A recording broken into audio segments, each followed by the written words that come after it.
Today in this video, I would like to analyze Domino's Pizza because Warren Buffett, Berkshire Hathaway just purchased around 1.28 million shares, which is roughly 550 million US dollar. And if we take a look at the stock price, we can see in 1 year it didn't happen a lot. We are down 2%. And in 5 years we are up 39%. So it looks interesting. The stock doesn't look too overvalued right now from the stock price, and we have to take a look at the financials to find out if this company is actually undervalued right now. So the first thing we can recognize is a market cap of 13.89 billion US dollar. So it's not a small company anymore, but I still think it has enough room to grow. So the market cap is the stock price multiplied with the shares outstanding. Then we can also see we have a dividend yield around 1.5%, which is small, I would say. But we can see here they did grow the dividend for many years in a row already. So that's looking good actually. Now we're going to take a look at the financial foundation. The first thing we are looking for is revenue growth in the last 5 years. We can see here in 2019 it was around 3.62 billion US dollar. Then we have about 13% growth in 2020. Then we have close to 6% growth, then 4% growth, and then we have a small decline around 1%. So overall we are up in the last 5 years. So for me it's a check here. So the next thing I'm looking for is free cash flow growth in the last 5 years. So free cash flow is very important because this is how the company can pay the dividend or buy back their own shares. So this money can be used in different ways, also into investing in their own business. So we would like to see that grow in the last 5 years. And we can see here, this is 2019, around 411 million US dollar. Then we have a 22% growth, 11% growth. Then we have a strong decline in 2022, around 30%. And then we have a recovery around 25% growth again. So overall, it's not looking bad actually. They could grow their free cash flow in the last 5 years. They had some decline, I'm not sure why. But overall, I think it's not looking bad. So it's a check here as well. Now we would like to see the free cash flow yield over 4%. This also tells us about the valuation of this company. So if it's under 4%, it could mean the company is overvalued. So what we're going to do now is we're going to take the free cash flow from 2023, the 485. And what we're going to do is we're going to divide it with the market cap. This is 13,890. And then we're going to get the free cash flow yield. So the number we get is around 0.0349, which means round about 3.49%, which is under 4%. And yeah, what can I say?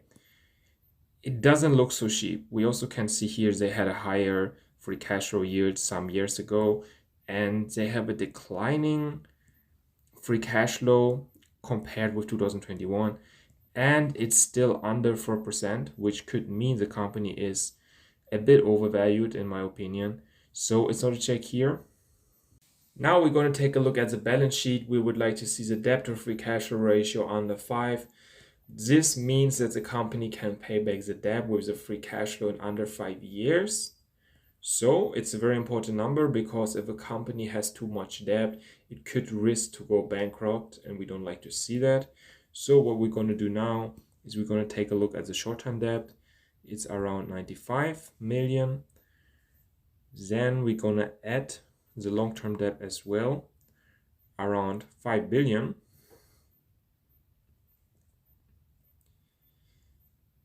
And then we're going to divide it with the free cash flow, 485. And then we're going to get the debt to free cash flow ratio.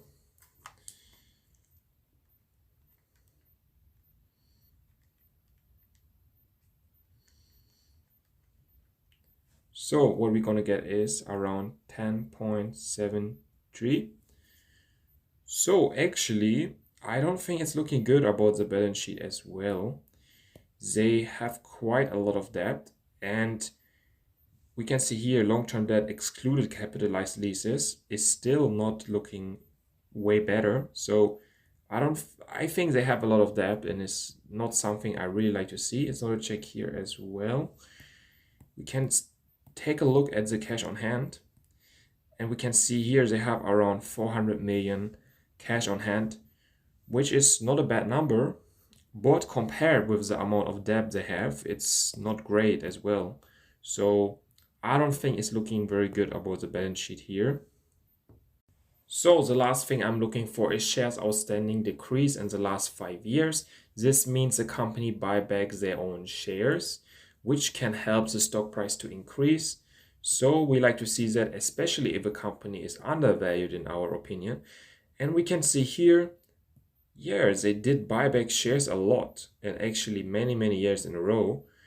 And yeah, in 2021, they did buy back a lot of shares, around 7% decrease in outstanding shares.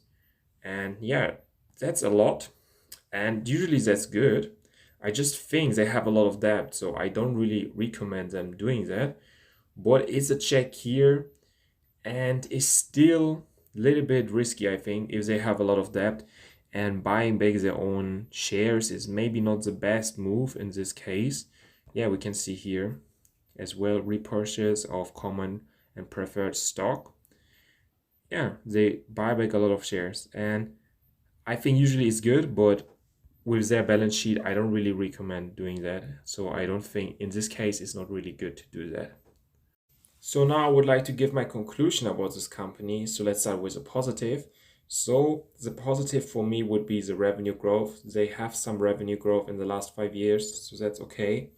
Then the free cash flow growth is still up over 5 years, but we have a decline from 2021, and I think 2022 was also higher. So this is not looking great. They have a high debt as well, which we don't like to see, and they buy back their own shares a lot, which is usually good. This can help the stock price to increase, and that's why the stock price is at this level. I think if they didn't buy back their own shares in this way, the stock price would be way lower. But the point is, they buy back their own shares, but they have a lot of debt, and that's risky. And I think at this time, they should not buy back their own shares, especially with the high debt. And they have a low free cash flow yield, which can mean that this company is overvalued right now, especially if they cannot grow the free cash flow many years in a row. So I personally not recommend investing in this company right now. Maybe some people see something else what I cannot see right now, but for me personally it's not a buy.